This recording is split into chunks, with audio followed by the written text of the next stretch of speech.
नमस्कार विद्यार्थी मित्रांनो, एके एज्युकेशन या यूट्यूब चॅनलमध्ये मी तुमचं सर्वांचं स्वागत करते।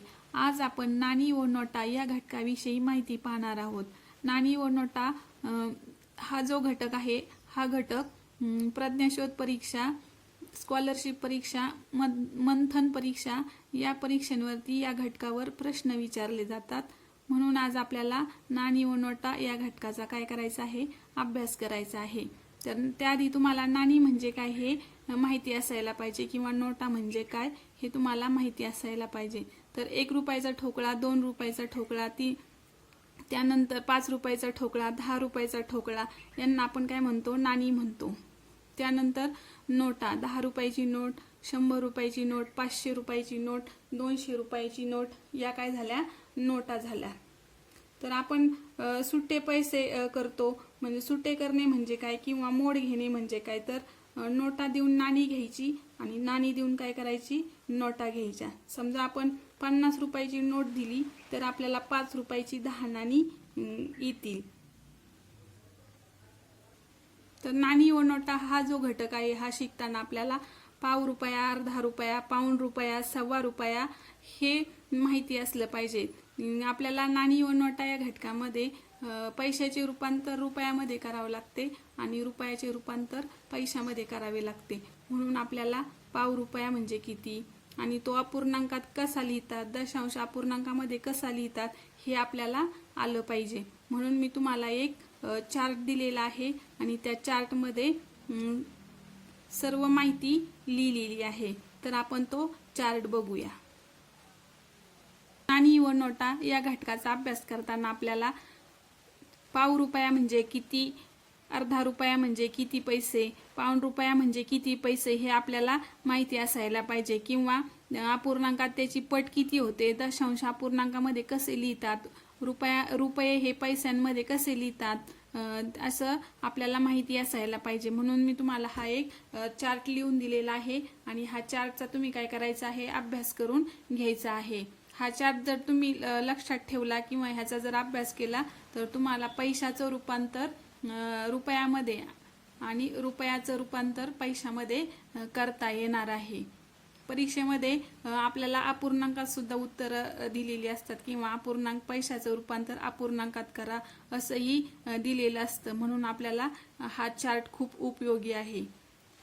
पहिला कॉलम आहे रक्कमचा, दुसरा कॉलम आहे पट अपूर्णांकात, तिसरा कॉलम आहे दशांश अपूर्णांकात, रुपये आणि पैसे हा चौथा कॉलम आहे आणि पैशात हा 5वा कॉलम आहे। तर नाणी व नोटा या घटकामध्ये पैशाचं रूपांतर रुपयामध्ये कसं करायचं किंवा अपूर्णांकात कसं करायचं, दशांश अपूर्णांकात कसं करायचं, रुपया पैशामध्ये कसं करायचं, पैशात कसं करायचं ते पाहण्यासाठी किंवा ते शिकण्यासाठी मी एक चार्ट तयार केलेला आहे आणि त्या चार्टमध्ये आपल्याला सर्व माहिती दिलेली आहे।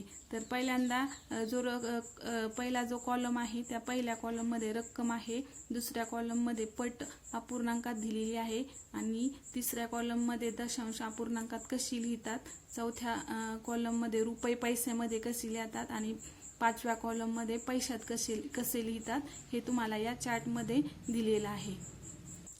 तर पहिला आहे पाव रुपया। तर पाव रुपया हा अपूर्णांकात किंवा पटमध्ये कसा लिहितात, तर 1/4 असं लिहितात। पाव रुपया हा 1/4 असा अपूर्णांकात लिहितात आणि दशांश अपूर्णांकामध्ये तो 0.25 रुपये असा लिहितात, 0.25 रुपये असे लिहितात आणि रुपये आणि पैशामध्ये तो 0 रुपये आणि 25 पैसे असा लिहितात आणि पैशामध्ये नुसते 25 पैसे असे लिहितात।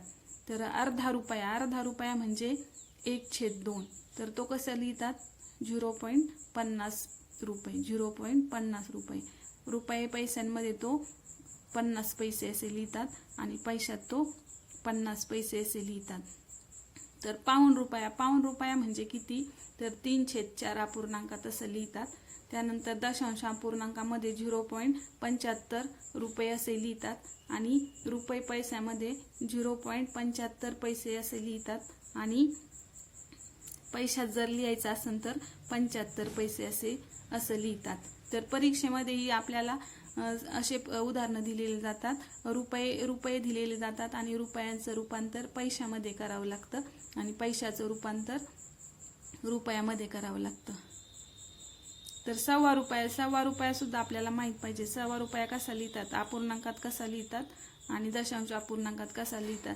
तर अपूर्णांकामध्ये 1.1/4 असा अपूर्णांकात लिहितात आणि दशांश अपूर्णांकामध्ये 1 रुपया 25 रुपये असे लिहितात। 1.25 रुपये असे लिहितात। रुपये पैशामध्ये रुपया 1.5 रुपया कसा लिहितात अपूर्णांकामध्ये, तर 1.1/2 असा लिहितात। त्याचनंतर दशांश अपूर्णांकामध्ये 1.50 रुपये, रुपये पैशामध्ये 1 रुपया 50 पैसे आणि पैशांमध्ये 150 पैसे असे लिहितात।